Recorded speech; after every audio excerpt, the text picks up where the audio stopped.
नमस्कार मित्रमैत्रिणींनो, स्पर्धा परीक्षा रिव्हिजन या माझ्या YouTube चॅनलवरती तुम्हा सर्वांचं पुन्हा एकदा स्वागत आहे। आजच्या व्हिडिओमध्ये आपण भारतीय राज्यघटना म्हणजेच इंडियन कॉन्स्टिट्यूशन या विषयावरती स्पर्धा परीक्षांमध्ये विचारले गेलेले प्रश्न उत्तरे पाहणार आहोत। टोटल 30 प्रश्न उत्तरे असणार आहेत। तुम्हाला ते 15 ते 20 मिनिटाच्या वेळेमध्ये सोडवायचे आहेत आणि त्याचबरोबर आपण व्हिडिओच्या शेवटी इंग्रजी या विषयाचे रिव्हिजन सुद्धा करणार आहोत। त्या रिव्हिजनचा सुद्धा तुम्हाला स्पर्धा परीक्षामध्ये फायदा होणार आहे, स्पेलिंग एरर साठी आणि समानार्थी विरुद्धार्थी शब्द सोडवण्यासाठी। ठीक आहे, तुम्हाला माझा व्हिडिओ आवडला तर चॅनलला सबस्क्राइब करा, व्हिडिओला लाईक करा, व्हिडिओ शेअर करा आणि बेल आयकॉन वरती क्लिक करायला विसरू नका। चला तर मग सुरुवात करूयात आजच्या आपल्या सेशनला। प्रश्न क्रमांक 1, मूलभूत हक्कांच्या संरक्षणासाठी जबाबदारी खालीलपैकी कोणावर आहे? ऑप्शन्स नीट बघा आणि योग्य उत्तराला टिक करा। या प्रश्नाचं योग्य उत्तर आहे ऑप्शन डी, न्यायमंडळ। आपण जास्त वेळ वाया नाही घालवणार आहोत एका प्रश्नावरती। 15 ते 20 मिनिटांमध्ये आपल्याला 30 प्रश्न सोडवायचे आहेत, त्यासाठी आपण पटापट प्रश्न उत्तरे सोडवणार आहोत। ठीक आहे, मूलभूत हक्क भाग 3 मध्ये येतात आणि कलम आहेत 12 ते 35 पर्यंत। हे सुद्धा तुम्ही नीट लक्षात ठेवायचे आहेत, 2 एक्स्ट्रा पॉइंट आहेत। आता प्रश्न क्रमांक 2 आपण सोडवूयात। भाषण व अभिव्यक्ती स्वातंत्र्याच्या अधिकारावरील खालीलपैकी कोणत्या मर्यादा आहेत? म्हणजे भाषण आणि अभिव्यक्ती स्वातंत्र्याचा आपल्याला अधिकार आहे, तरी सुद्धा त्यावरती सुद्धा काहीतरी मर्यादा आहेत। तर 4 ऑप्शन दिलेले आहेत, कोणते कोणते आहेत आणि कोणते कोणते नाही आहेत ते तुम्ही मला सांगा। ठीक आहे, या प्रश्नाचं योग्य उत्तर आहे ऑप्शन क्रमांक 4, म्हणजे राष्ट्राचे संरक्षण, न्यायालयाचा अवमान आपण करू शकत नाही, सार्वजनिक सुव्यवस्था आपण बिघडवू शकत नाही, भारताचे सार्वभौमत्व व अखंडता याबद्दल आपण अपशब्द काही बोलू शकत नाही। ठीक आहे, तर यावरती मर्यादा आहेत आपल्या भाषण आणि अभिव्यक्ती स्वातंत्र्याच्या बद्दल। आणि भाषण व अभिव्यक्ती स्वातंत्र्य याचं कलम आहे कलम 19(1), हे तुम्ही लक्षात ठेवायचं आहे। आता प्रश्न क्रमांक 3 आपण सोडवूयात। भारतीय नागरिकत्व कायदा केव्हा बनविण्यात आला? या प्रश्नाचं योग्य उत्तर सर्वांना माहीतच असायला हवं आहे, सोपा प्रश्न आहे, परीक्षेला वारंवार विचारला गेलेला आहे। याचं योग्य उत्तर आहे ऑप्शन बी, 1955। आणि नागरिकत्व हे भाग 2 मध्ये येतं, कलम आहे 5 ते 11। मी प्रत्येक याच्यामध्ये काही ना ते काही एक्स्ट्रा पॉइंट्स देणार आहे, त्याचं सुद्धा तुम्ही रिव्हिजन करायचं आहे। ठीक आहे, आता प्रश्न क्रमांक 4 आपण सोडवूयात। मुलांनो, मी प्रश्न वाचायच्या अगोदर तुम्ही पटापट प्रश्न वाचायचं आहे, उत्तर मनातल्या मनात द्यायचं आहे किंवा कमेंट बॉक्स मध्ये तुम्ही तुमचं उत्तर द्या आणि पुढच्या प्रश्नाकडे वळा। याने काय होईल, तुमची प्रश्न उत्तरे सोडवण्याचा स्पीड थोडासा वाढेल। यासाठी मी पटापट प्रश्न आणि उत्तर वाचत आहे। ठीक आहे, आता प्रश्न क्रमांक 4 आपण पाहूयात। कायद्याने प्रस्थापित पद्धत हे राज्यघटनेतील तत्व कोणत्या देशाकडून घेतले गेले आहे? पटकन सांगा या प्रश्नाचे योग्य उत्तर। याचं योग्य उत्तर आहे ऑप्शन ए, जपान। कायद्याने प्रस्थापित पद्धत आपण जपान या राज्यघटनेतली घेतलेली आहे। ठीक आहे, आता प्रश्न क्रमांक 5 आपण सोडवूयात। खालीलपैकी निवडणूक आयोग कोणते कार्य करीत नाही? 4 पण ऑप्शन नीट वाचा, आठवा याचं उत्तर काय असेल ते। तुम्ही अभ्यास केला असेल तर डोळ्यापुढे तुम्ही तुमचा अभ्यास आणा। याचं योग्य उत्तर आहे ऑप्शन बी, उमेदवाराचे नामांकन करणे हे कार्य निवडणूक आयोग करत नाही। ठीक आहे, निवडणूक आयोगाची स्थापना कधी झाली ते पण पाहूयात। 25 जानेवारी 1950 आणि 25 जानेवारी हा दिवस आपण राष्ट्रीय मतदार दिवस म्हणून साजरा करतो, हे सुद्धा तुम्ही लक्षात ठेवायचं आहे। परीक्षेला याच्यावरती सुद्धा प्रश्न विचारले गेलेले आहेत। प्रश्न क्रमांक 6, राष्ट्रपती आणि पंतप्रधान यांच्यातील संबंध भारतीय संविधानातील खालीलपैकी कोणत्या कलमांनी विस्तृतपणे अधिराज्यित होतात? कलम नीट बघा, कन्फ्युज होऊ नका कलमामध्ये। राष्ट्रपती, पंतप्रधान याच्याबद्दल प्रश्न विचारला गेलेला आहे। प्रश्न नीट वाचा, घाई करत जाऊ नका प्रश्न उत्तरे देताना। या प्रश्नाचं योग्य उत्तर आहे ऑप्शन क्रमांक 4, बी आणि डी फक्त, म्हणजे कलम 74 आणि कलम 78। ठीक आहे, आता पुढच्या प्रश्नाकडे वळूयात आपण। प्रश्न क्रमांक आहे 7, भारतातील पहिली महिला मुख्यमंत्री कोणत्या राज्याची होती? खूप वेळा प्रश्न परीक्षेला विचारला गेलेला आहे। महाराष्ट्रातील पहिले, भारतातील पहिले हे टॉपिक तुम्ही व्यवस्थितपणे करायचे आहेत। या प्रश्नाचं योग्य उत्तर आहे ऑप्शन डी, उत्तर प्रदेश। कोण होत्या पहिल्या मुख्यमंत्री? सुचेता कृपलानी. आणि त्यांचा काळ होता मुख्यमंत्री पदाचा ते 1963 ते 1967. हे सुद्धा तुम्ही नीट लक्षात ठेवायचे आहे. कदाचित याच्यावरती पण तुम्हाला प्रश्न विचारला जाऊ शकतो. आता वळूयात पुढच्या प्रश्नाकडे. प्रश्न क्रमांक 8. भारतीय राज्यघटनेच्या निर्मिती दरम्यान संविधान सल्लागार म्हणून कोणाची नियुक्ती केली गेली? नावं नीट वाचा आणि आठवा संविधान सल्लागार कोण होते ते. या प्रश्नाचं योग्य उत्तर आहे ऑप्शन ए बी एन राव. खूप साऱ्या मुलांना बी एन राव एवढंच माहित असते, पण कधी कधी परीक्षेला त्यांचं पूर्ण नाव सुद्धा विचारलं जाऊ शकतं. तर त्यांचं पूर्ण नाव मी इथे लिहून दिलेलं आहे, बेनेगल नरसिंग राव. तर हे सुद्धा तुम्ही पायात करायचं आहे. ठीक आहे. प्रश्न क्रमांक 9 कडे आता आपण वळूयात. राज्य आपत्ती व्यवस्थापन प्राधिकरणाचे अध्यक्ष कोण आहेत? सांगा पटकन कोण आहे? राज्यपाल, मुख्यमंत्री, गृहमंत्री की विधानसभा अध्यक्ष?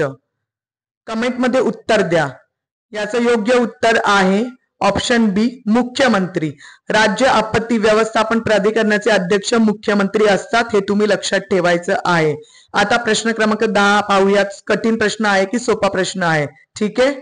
कोणत्या घटना दुरुस्तीद्वारे मूलभूत कर्तव्यांचा भारतीय राज्यघटनेमध्ये समावेश करण्यात आला? मूलभूत कर्तव्ये याच्याबद्दल परीक्षेमध्ये खूप वेळा प्रश्न विचारले गेलेले आहेत. या प्रश्नाचं योग्य उत्तर आहे 42वी घटना दुरुस्ती. इथे साल दिलेले नाही आहे, तर आपण साल बघूयात. 42वी घटना दुरुस्ती 1976 आणि मूलभूत कर्तव्य यांचं कलम आहे 51A. हे सुद्धा तुम्ही नीट बायात करून घ्या. ज्यांना माहित आहे त्यांनी रिव्हिजन करा आणि ज्यांना नाही माहित त्यांनी पटकन इथल्या इथे तोंडपाठ उत्तर करून घ्या. आता प्रश्न क्रमांक 11 आपण सोडवूयात. जनहितार्थ याचिकेचा उद्देश काय? ऑप्शन्स नीट वाचा. सामाजिक न्याय प्रस्थापित करणे, सर्वसामान्य जनतेला पाठिंबा देणे, व्यक्तिहित जोपासण्याचा प्रयत्न करणे की सामाजिक समता प्रस्थापित करणे? या प्रश्नाचं योग्य उत्तर आहे ऑप्शन 1 ए आणि डी, म्हणजेच सामाजिक न्याय प्रस्थापित करणे आणि सामाजिक समता प्रस्थापित करणे हे दोन उद्देश आहे. ठीक आहे. आणि जनहित याचिकेचे जनक कोण आहे असा परीक्षेला प्रश्न विचारला गेला तर त्याचं उत्तर आहे भारताच्या सर्वोच्च न्यायालयाचे 17वे सरन्यायाधीश श्री पी एन भागवती. हे तुम्ही नीट लक्षात ठेवायचं आहे जनहितार्थ याचिकेबद्दल. ठीक आहे. आता प्रश्न क्रमांक 12 आपण सोडवूयात. संसदेने पक्षांतर बंदी कायदा कोणत्या घटना दुरुस्ती कायद्यानुसार संमत केला आहे? पक्षांतर बंदी कायदा वाचलं असेल तर उत्तर द्या कमेंट बॉक्स मध्ये पटकन. याचं योग्य उत्तर आहे ऑप्शन बी 52वी घटना दुरुस्ती कायदा आणि तिचं साल आहे 1985. ठीक आहे. आता प्रश्न क्रमांक 13 कडे आपण वळूयात. मुलांनो, तुम्ही जर स्पर्धा परीक्षेचा अभ्यास करत असाल तर नुसता अभ्यास करत राहू नका. जेवढा पण तुमचा अभ्यास झाला असेल तर तो आठवण्याचा तुम्ही प्रयत्न करा. म्हणजे तुम्ही प्रश्नपत्रिका सोडवत जा. हफ्त्यातून एकदा तरी तुम्ही सराव प्रश्नसंच सोडवत जा. सराव प्रश्नसंच सोडवल्यानंतरच तुम्हाला कळणार आहे की तुम्ही केलेला अभ्यास आठवत आहे की नाही. समोर प्रश्न आल्यानंतर मला प्रश्नाचं उत्तर योग्य देता येतं की नाही यासाठी तुम्ही वेळ लावत जा आणि प्रश्नपत्रिका सोडवत जा. ठीक आहे. आता प्रश्न क्रमांक 13 पाहूयात. लोकसभेमध्ये अविश्वासाचा ठराव मांडण्यासाठी किती सदस्यांचा पाठिंबा असणे आवश्यक आहे? लोकसभेविषयी प्रश्न विचारलेला आहे. त्याचं कलम आहे 81. इथे मी लिहिलेलं आहे. आता या प्रश्नाचं उत्तर बघूयात काय आहे ते. याचं योग्य उत्तर आहे ऑप्शन सी 50 सदस्य. म्हणजे 50 सदस्यांचा पाठिंबा असणे आवश्यक असतो अविश्वासाचा ठराव मांडण्यासाठी. ठीक आहे. आता प्रश्न क्रमांक 14 आपण पाहूयात. सत्यमेव जयते हे घोषवाक्य कोणी लोकप्रिय केले? महत्वाचा प्रश्न आहे. सगळ्यांनी याचं उत्तर नीट बायहार्ट करायचं आहे. कोणी घोषवाक्य हे लोकप्रिय केलं? याचं योग्य उत्तर आहे ऑप्शन सी मदन मोहन मालवीय. तुम्हाला जर उत्तर येत असेल ना तर मी बोलायच्या अगोदरच कमेंट बॉक्स मध्ये तुम्ही ऑप्शन सांगा. ए बी सी डी पैकी कोणतं ऑप्शन आहे ते. ठीक आहे. मी पटकन तुम्हाला आन्सर सांगते कारण मला अशी अपेक्षा आहे की माझ्या अगोदरच तुम्हाला हे उत्तर यायला हवंय. आणि हे सत्यमेव जयते हे घोषवाक्य आहे ते मुंडक उपनिषद मधून आपण घेतलेलं आहे. आता प्रश्न क्रमांक 15 कडे आपण वळूयात. कॅबिनेट या संज्ञेचा राज्यघटनेच्या कोणत्या कलमामध्ये उल्लेख केलेला आढळतो? आपल्याला खूप वेळा वाचलेला आहे कॅबिनेट मंत्री, स्टेट मंत्री, कॅबिनेट मिनिस्टर, स्टेट मिनिस्टर. पण ते कॅबिनेट ही जी संज्ञा आहे ती कोणत्या कलमामध्ये घेतलेली आहे? हे आपल्याला माहित असणं जरुरी आहे. काय उत्तर असेल या प्रश्नाचं? याचं योग्य उत्तर आहे ऑप्शन सी, कलम 352. आणि कॅबिनेट मंत्री जे आहेत त्यांच्याबद्दल मी महत्वाचे इथे काही पॉइंट्स लिहिले आहेत, ते पण पाहूयात आपण. कॅबिनेट जे मंत्री आहेत ते पक्षाचे ज्येष्ठ सदस्य असतात आणि महत्वाचे जे मंत्रालय आहेत ते कॅबिनेट मिनिस्टरकडे असतात. ठीक आहे. आणि 44वी जी घटना दुरुस्ती होती 1978ची, त्याद्वारे कलम 352(3) द्वारे कॅबिनेट हा जो शब्द आहे तो घटनेमध्ये समाविष्ट करण्यात आला. म्हणजे अगोदर हा शब्द घटनेमध्ये नव्हता. हे सुद्धा तुम्ही नीट लक्षात ठेवायचं आहे. आता प्रश्न क्रमांक 16 आपण सोडवूयात. खालील विधाने लक्षात घ्या व कोणती किंवा कोणते विधान किंवा विधाने बरोबर आहे ते आपल्याला सांगायचं आहे. असे जेव्हा पर्याय विचारतात ना, फक्त ए आणि बी, फक्त बी आणि सी, सी आणि डी, ए सी डी, असे प्रश्न सोडवताना प्रश्न नीट वाचायचा, ऑप्शन नीट वाचायचा आणि व्यवस्थित उत्तराला टिक करायचं. कारण कधी कधी काय होतं माहिती, आपल्याला उत्तर माहित असतं तरी सुद्धा गोंधळामध्ये आपण काहीतरी चुकीचं उत्तराला टिक करतो. तर आपल्याला असं काही करायचं नाहीये. ठीक आहे. व्यवस्थित ऑप्शन वाचायचे आणि व्यवस्थित उत्तराला टिक करायचं आहे.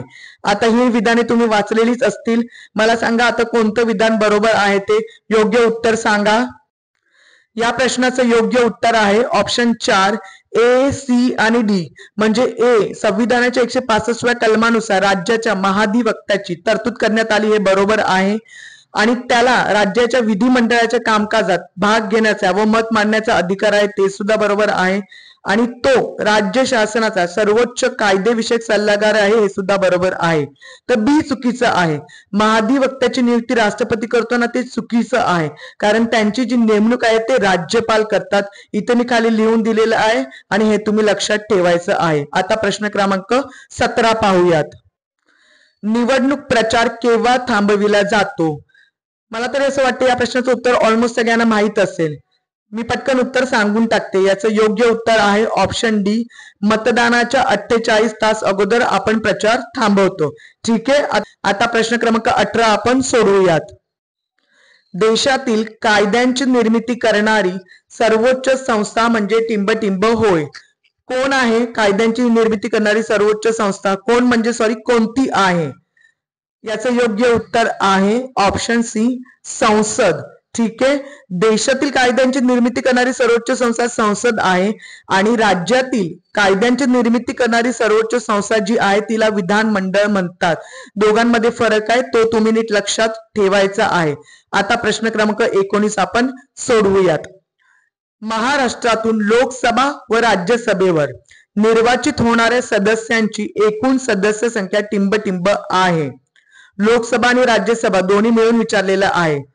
आणि या प्रश्नाचं योग्य उत्तर आहे ऑप्शन डी, 67. कारण लोकसभेचे 48 आहेत आणि राज्यसभेचे 19 आणि टोटल जे होतात असे 67 म्हणजे 67 सदस्य होतात. आता प्रश्न क्रमांक 20 आपण सोडवूयात. मूलभूत अधिकारातील खासगीपणाचा अधिकार कोणत्या कलमामध्ये समाविष्ट करण्यात आला आहे? मूलभूत अधिकार, मूलभूत कर्तव्य नीट करायचे आहेत. परीक्षेला विचारतात प्रश्न. या प्रश्नाचं योग्य उत्तर काय असेल? ऑप्शन्स वाचले का तुम्ही? मी सांगते आता योग्य उत्तर ऑप्शन ए, जीवनाचा आणि व्यक्तिगत स्वातंत्र्याचा अधिकार. ठीक आहे. आता प्रश्न क्रमांक 21 कडे आपण वळूयात. खालील विधाने विचारात घ्या. धर्मनिरपेक्ष राज्य म्हणजे राज्य सर्व धर्माचे समान संरक्षण करते आणि कोणताही एक धर्म राज्य धर्म म्हणून मानत नाही. दुसरा पॉइंट आहे, राज्य घटनेच्या शिल्पकारांनी अनुच्छेद 25, 26 आणि 27 स्वीकारून धर्मनिरपेक्षतेला चालना दिलेली आहे. तिसरा महत्वाचा पॉइंट, धर्मनिरपेक्षता हा राज्य घटनेच्या पायाभूत संरचनेचा भाग आहे. तर या 3 पैकी कोणते विधान किंवा विधाने बरोबर आहेत हे आपल्याला बघायचं आहे. असं जेव्हा मोठे मोठे सेंटेन्स देतात तेव्हा ते सेंटेन्स नीट वाचायचा, त्याचा अर्थ समजून घ्यायचा आणि त्यानंतर त्याचं उत्तर द्यायचं. या प्रश्नाचं योग्य उत्तर आहे वरील सर्व. ठीक आहे. मी मुद्दामून तिन्ही सेंटेन्स मोठ्याने वाचलेले आहेत, व्यवस्थितपणे वाचले आहेत, कारण याचं उत्तर होतं वरील सर्व, म्हणजे सर्व बरोबर आहेत. तर 3 पॉइंट काय महत्वाचे आहेत ते तुम्हाला कळण्यासाठी मी ते मोठ्याने वाचलेले होते. आता प्रश्न क्रमांक 22 आपण सोडवूयात. भारताचे नियंत्रक व महालेखा परीक्षक यांना पदावरून दूर करण्यासाठी खालीलपैकी कोणाची पदावरून दूर करण्याची कारणे व पद्धत वापरली जाते? म्हणजे खालीलपैकी एक म्हणजे एक जे पद आहे त्याची पद्धत आणि भारताचे नियंत्रक व महालेखा परीक्षक यांची पद्धत म्हणजे पदावरून दूर करण्याची सेम पद्धत आहे. ठीक आहे. आणि या प्रश्नाचं योग्य उत्तर आहे ऑप्शन बी, सर्वोच्च न्यायालयाचे न्यायाधीश. म्हणजे त्यांना पदावरून दूर करण्यासाठी जे कारणे आणि पद्धत वापरली जाते तेच सेम भारताचे नियंत्रक व महालेखा परीक्षक जे आहेत त्यांच्यासाठी वापरले जातात. ठीक आहे. भारताचे नियंत्रक व महालेखा परीक्षक आहेत त्यांचं कलम आहे 148. त्यांची नेमणूक करतात राष्ट्रपती आणि राजीनामा सुद्धा ते राष्ट्रपतीकडे देतात. हे 3 महत्वाचे पॉइंट्स आहेत इथे मी तुम्हाला लिहून दिलेले आहेत. ठीक आहे. हे सुद्धा नीट बघून घ्या. आता प्रश्न क्रमांक 23 आपण सोडवूयात. भारतीय संविधानाच्या अनुच्छेद टिंब मध्ये अटक व नजर कैदेच्या विरोधातील संरक्षणाच्या तरतुदी दिलेल्या आहेत. कोणत्या अनुच्छेद मध्ये दिलेल्या आहे? हा टॉपिक वाचला असेल तर आठवा आणि उत्तर द्या. याचं योग्य उत्तर आहे ऑप्शन सी, अनुच्छेद 22 मध्ये अटक आणि नजर कैद बद्दल दिलेलं आहे. ठीक आहे. आता प्रश्न क्रमांक 24 पाहूयात आपण काय आहे तो. सोपा आहे की कठीण प्रश्न आहे? टिंब कडून परवानगीशिवाय भारताच्या एकत्रित निधीमधून पैशांची कोणतीही रक्कम काढली जाऊ शकत नाही. म्हणजे कोणाची तरी परवानगी लागते पैसे काढताना. आणि याचं योग्य उत्तर आहे ऑप्शन सी, संसद. तुम्हाला समजा एखाद्या इंटरव्ह्यूला तुम्ही गेले आहात आणि तुम्हाला इंटरव्ह्यूला विचारलं की संसद म्हणजे साध्या किंवा सिंपल भाषेमध्ये सांगा की संसद म्हणजे काय, तर तुम्ही एकच उत्तर द्यायचं, संसद म्हणजे पार्लमेंट म्हणजे राष्ट्रपती, लोकसभा आणि राज्यसभा. ठीक आहे. हे खूप महत्वाचा पॉइंट आहे. हा सुद्धा तुम्ही नीट लक्षात ठेवायचा आहे. आता प्रश्न क्रमांक 25 आपण सोडवूयात. भारतीय राज्यघटनेमध्ये कोणत्या सुधारणेद्वारे दिल्ली या केंद्रशासित प्रदेशाला दिल्लीचे राष्ट्रीय राजधानीचे क्षेत्र म्हटले जाईल असे घोषित करण्यात आले? कोणती घटना दुरुस्ती होती ती? सांगा मला पटकन. याचं योग्य उत्तर आहे ऑप्शन बी, घटना 69वी सुधारणा कायदा 1991. घटनेचा क्रम आणि जो साल आहे 1991 ते सुद्धा तुम्ही नीट लक्षात ठेवायचं आहे. आता प्रश्न क्रमांक 26 आपण सोडवूयात. संसदेचे सदस्य संसद भवनामध्ये स्वतःचे विचार खालीलपैकी कोणत्या भाषेत व्यक्त करू शकतात? कोणती भाषा आहे संसदेमध्ये जी आपण वापरू शकतो? कोणत्या? याचं योग्य उत्तर आहे ऑप्शन डी, इंग्रजी, हिंदी आणि मातृभाषा. इंग्रजी हिंदी कोणाला येत नसेल तर ते मातृभाषेमध्ये सुद्धा बोलू शकतात. ठीक आहे. आता प्रश्न क्रमांक 27 पाहूयात आपण. भारतीय राज्यघटनेच्या सरनाम्याच्या सुरुवातीला समाविष्ट करण्यात आलेले आम्ही लोक हे शब्द टिंब राज्यघटनेमधून घेण्यात आले आहे. अतिशय सोपा प्रश्न आहे. खूप वेळा स्पर्धा परीक्षांमध्ये विचारला गेलेला आहे. मुलांनो पटकन उत्तर द्या या प्रश्नाचं. याचं योग्य उत्तर आहे ऑप्शन ए, अमेरिकेच्या राज्यघटनेमधून. ठीक आहे. आता प्रश्न क्रमांक 28 आपण सोडवूयात. राज्यघटनेनुसार राज्य या संज्ञेमध्ये खालीलपैकी कोणत्या घटकांचा समावेश होतो? हा महत्वाचा प्रश्न आहे. या सगळ्यांनी नीट याचं उत्तर वाचायचं आहे. पटकन सांगा ऑप्शन वाचल्यानंतर. ज्यांना उत्तर येतात त्यांनी मला कमेंटमध्ये सांगा. याचं योग्य उत्तर आहे वरील सर्व.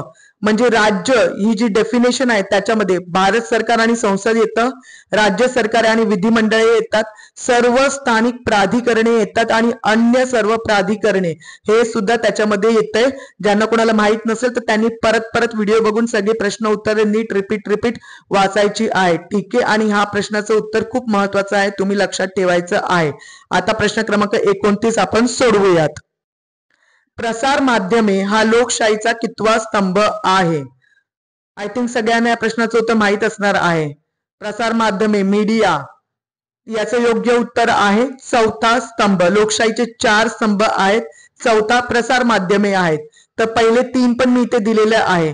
1 म्हणजे कायदे मंडळ, 2 म्हणजे कार्यकारी मंडळ, 3 म्हणजे न्याय मंडळ आणि 4था म्हणजे प्रसार माध्यमे. आता आपल्या प्रश्न संचामधील शेवटचा प्रश्न आपण सोडवणार आहोत, तो म्हणजे प्रश्न क्रमांक 30. मुख्य माहिती आयुक्ताची नियुक्ती करणाऱ्या समितीचे अध्यक्ष कोण असतात?